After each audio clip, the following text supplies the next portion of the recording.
La première partie était consacrée pour comprendre le mécanisme de la provision pour dépréciation.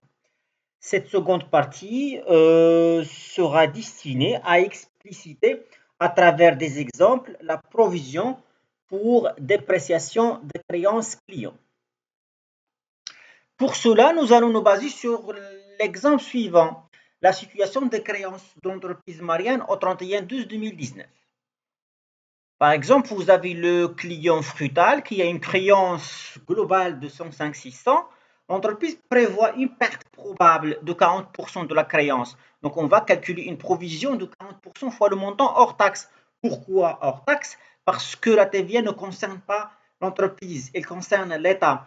Dans le cas où le client ne paie pas, dans ce cas, c'est l'État qui va perdre le montant de la TVA.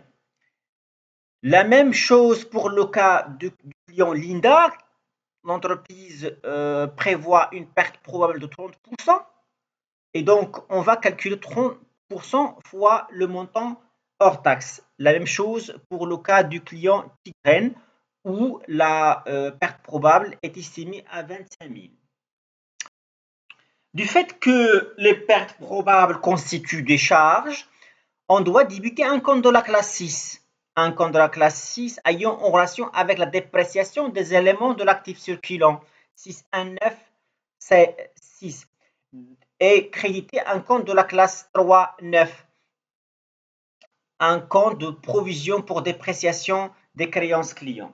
Mais avant, bien évidemment, de constater la dépréciation, il faut faire un reclassement des clients Frutal, Linda et Tigren. Le reclassement du fait que la créance n'est pas normale. On a passé d'une créance normale à une créance douteuse. Donc, on a passé d'une personne, si vous voulez, de confiance à une personne, si vous voulez, schmetter. La suite de l'exemple. La situation des créances clients au 31/12/2020, une année après. Donc, nous avons des nouvelles informations. Par exemple, le client Tigren a payé 70% de sa créance. Donc, il reste seulement 16 200. Pour le client Frutal et Linda, ils n'ont rien payé pendant l'année 2020. La créance Frutal reste 5 600 et la créance Linda reste 60 000 dirhams. Toutefois, pour la créance Linda, qui est de 60 000, la créance est définitivement perdue. Linda ne veut plus payer le montant de sa créance. La même chose pour Tigren, il a payé 70% et le montant qui reste sera perdu. La perte probable liée au client Frutal est passée de 40% à 50%.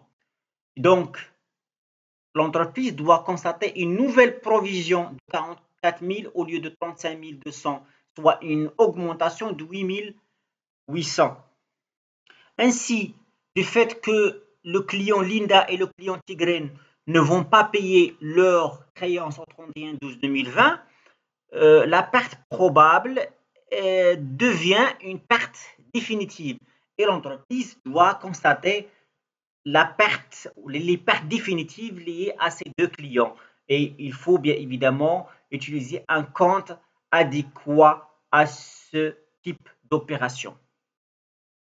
Concernant les enregistrements comptables qu'il faut passer au 31/12/2020, la première des choses, il faut constater une dépréciation, une nouvelle dépréciation liée à l'augmentation de la provision qui concerne le client Frutal.